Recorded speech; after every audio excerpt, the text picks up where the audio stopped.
तो नमस्कार दोस्तों, कैसे हैं आप लोग। आशा करते हैं कि आप लोग अच्छे होंगे और स्वस्थ होंगे। तो आज के इस वीडियो में हम लोग किरण पुंज के ऊपर हम लोग बात करने वाले हैं। आखिर किरण पुंज क्या होता है और किरण पुंज कितने प्रकार के होते हैं उसके ऊपर बात करेंगे। जैसे हम किरण पुंज की बात करें तो इसकी परिभाषा कहती है प्रकाश की किरणों के समूह को क्या कहते हैं, प्रकाश के किरणों के समूह को। यानी हमारा कोई एक प्रकाश का किरण है, इसी प्रकार दूसरा है, इसी प्रकार तीसरा, उसी प्रकार चौथा, यानी ये सारे किसमें पाए गए हैं, समूह में। किसमें है, समूह में।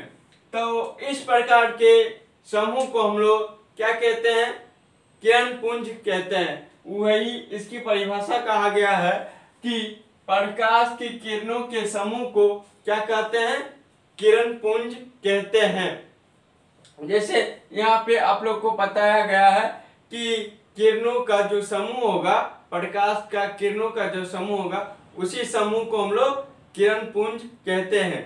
अब हमारा ये आता है कि हमारे जो प्रकाश का किरण का जो समूह होगा वह कितने प्रकार से हो सकता है।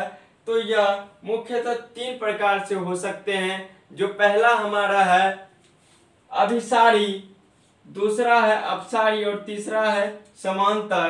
तो अभिसारी की बात करें तो पहला प्रकार हमारा है अभिसारी, और इसकी परिभाषा को समझने का प्रयास करते हैं। तो इसकी परिभाषा कहती है जब प्रकाश की समस्त किरणें, यानी ये सारी क्या है, समस्त किरण, क्या है, समस्त किरण। वही कहता है जब प्रकाश की समस्त किरण एक बिंदु पर आकर मिलती है, यानी हमारा कोई एक बिंदु है, यह बिंदु से क्या हो रही है कि प्रकाश की किरणें टकरा, क्या है कि एक बिंदु पर आकर मिल रही है, यानी टकरा रही है। क्या हो रही है, एक बिंदु पर आकर मिल रही है। तो अब आगे देखते हैं, कहती है कि बिंदु पर आकर मिलती है तो अभिसारी किरण पुंज कहलाती है। यानी कोई एक बिंदु है और उस बिंदु पर अगर प्रकाश की किरण का जो समूह होगा वह बिंदु पर आकर मिलेगी तो उसे हम लोग अभिसारी किरण पुंज कहेंगे। अब अगला हमारा है अपसारी किरण पुंज। अब अपसारी कहने का अर्थ है कि इसमें क्या होगा कि ये एक बिंदु है, इस बिंदु पर क्या होगा कि इस बिंदु से प्रकाश की किरणें निकलेगी, क्या है, निकलेगी। इसमें क्या थी, एक बिंदु पर आकर मिल रही है और इसमें एक बिंदु से निकलेगी, क्या होगी, निकलेगी। तो इसीलिए हम इसे कहते हैं अपसारी किरण पुंज। इसकी परिभाषा कहती है कि जब प्रकाश की समस्त किरणें, यानी ये जो समूह में पाया गया है वे सारे किरण किसी एक बिंदु से निकलती है तो अपसारी किरण पुंज कहलाती है। क्या कहलाती है, अपसारी किरण पुंज। यानी यह एक बिंदु है, यह बिंदु से क्या हो रही है, प्रकाश की किरणों का जो समूह है वह निकल रही है, उसे ही हम लोग क्या कहेंगे, अपसारी किरण पुंज कहेंगे। अब हमारा तीसरा प्रकार जो समांतर किरण पुंज है।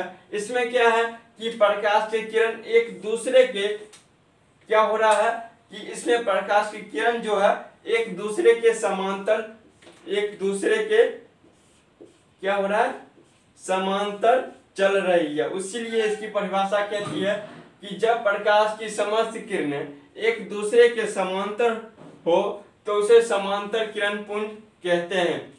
अब बात करें इन तीनों के नाम का, जिसे हमारा है पहला क्या है, अभिसारी, अभिसारी किरण पुंज। दूसरा अपसारी किरण पुंज, और तीसरा हमारा समांतर किरण पुंज। इसी प्रकार क्या है कि किरणों का जो समूह कितने प्रकार से हो सकते हैं, उसके आधार पर ये 3 प्रकार के थे। हमारा पहला था अभिसारी, दूसरा था अपसारी, तीसरा था समांतर। तो आज के इस वीडियो में हम लोगों ने किरण पुंज तथा किरण पुंज के प्रकार के ऊपर देखे हैं। तो आज के वीडियो में इतना ही, तब तक के लिए थैंक यू।